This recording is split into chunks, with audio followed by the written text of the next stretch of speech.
plaintiff, Rob Vermette, has been legally married to the defendant for 21 years, but they have been separated for the last 14 years.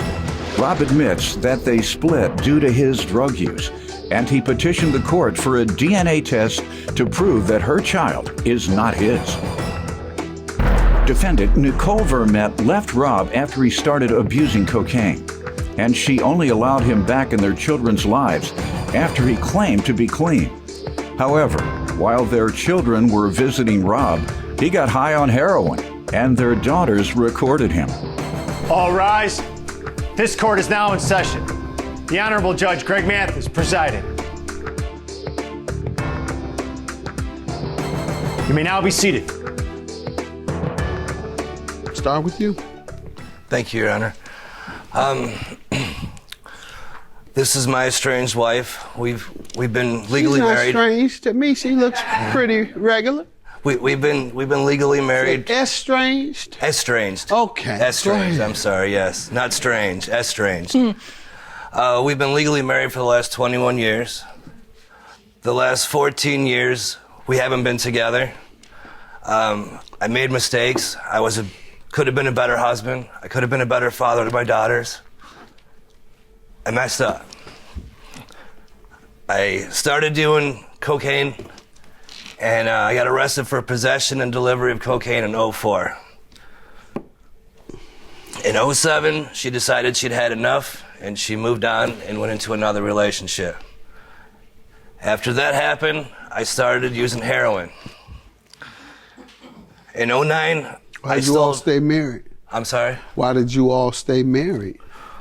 Well, she had filed for divorce in 2004, but never finished it because it was dismissed ultimately because she never paid the attorney's fees.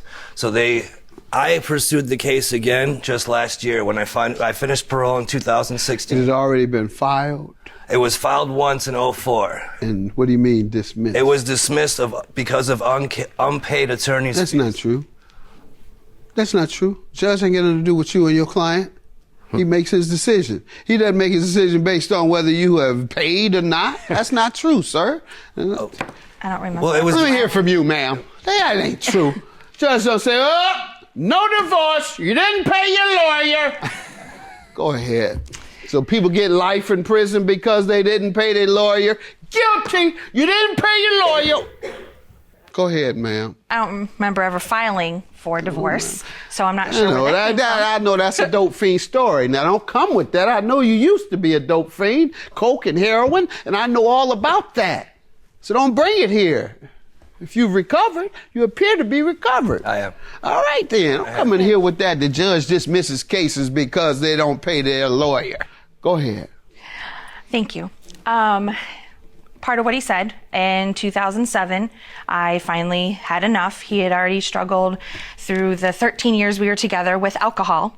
When he started using cocaine, I said, I can't do this anymore, and I left. And from there... You didn't give him a final chance, and he blew? And he blew it? Several. Okay. Several. And that was with the alcohol. And then when I find out that he was using the cocaine, it took a little while to decide that that's what he was doing. Okay. We were losing money.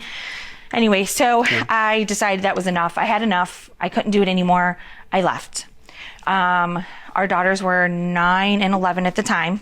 Up until then, he was a pretty good father. He really was. Not a great husband, but a good father up till then. Good. Once I had left, I don't know if he was angry at me or what, but he started just declining, with the kids, was not being a good father. Moved to Florida.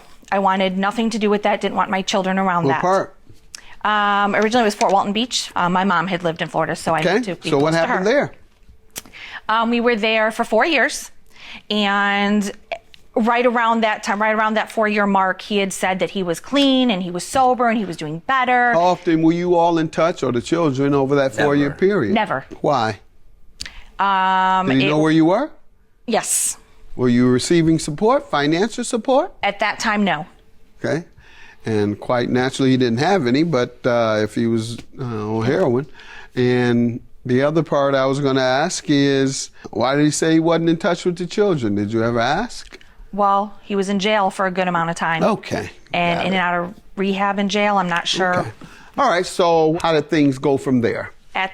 When he said he was clean and sober, I felt guilty. I wanted my girls to be part of his life. I mean, that was a big part of it. We moved back, and we were back for right around the 1 year mark they had been visiting then with him and had contact and whatnot. The first inclination was my daughters brought me a video that said that, look, Mom, look, Dad was sleepwalking. So funny, ha ha ha. Showed me a video, and I watched the video. He was not sleepwalking. He was high. Yes, I was. High as a kite, walking around. Off what? Did he say? Heroin? Heroin. Okay. And so how did things go from there? I confronted him. I told him about the video, and he basically just said, well, I don't usually get high when the kids are around. Well, clearly you were, because there's evidence. Did you remind him that you said you weren't getting high at all anymore, and Yes. that's why we were able to Yes. reconcile? Oh, yes. We had it, yes. But he doesn't like talking to me because I nag him. And Your Honor, we haven't talked for years. In 2013, I've been clean. Since March 23rd, 2013. Yeah, I know you were clean in the other times too and relapsed. Yes, I did Well, I relapse. don't know. And you give me dope fiend story, so I don't know. Talking about a court dismisses divorces because you don't pay your lawyer. Go ahead, ma'am. What did happen? Why didn't you get divorced?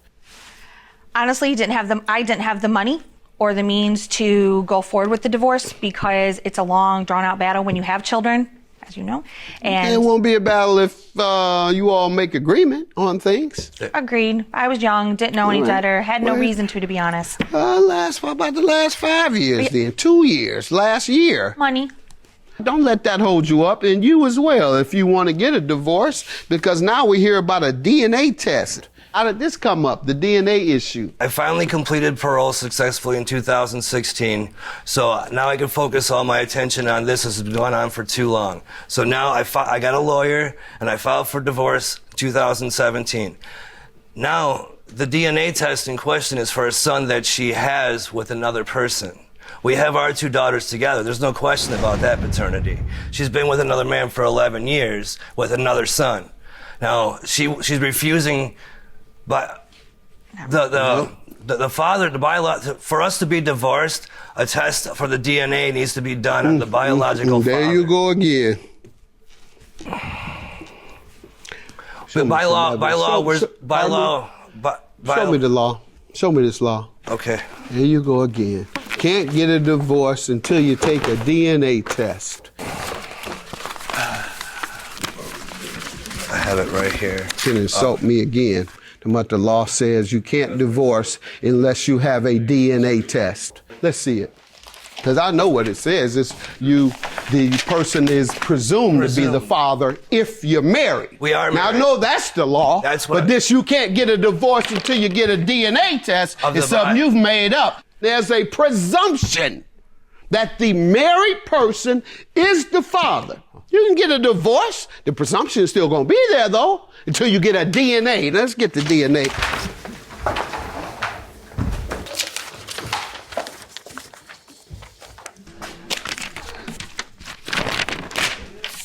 Give her the test. I ain't giving him nothing. You can tell him if you want to. You don't have to tell him. Thank you. You're not the father, by the way. We know that. I'm going to continue this divorce and get it over with. Thank God. It's about time this is finally done and over with. With no help from you. Just please be in your daughter's life a little bit more. You have grandchildren and stuff, and you've seen them, what, once?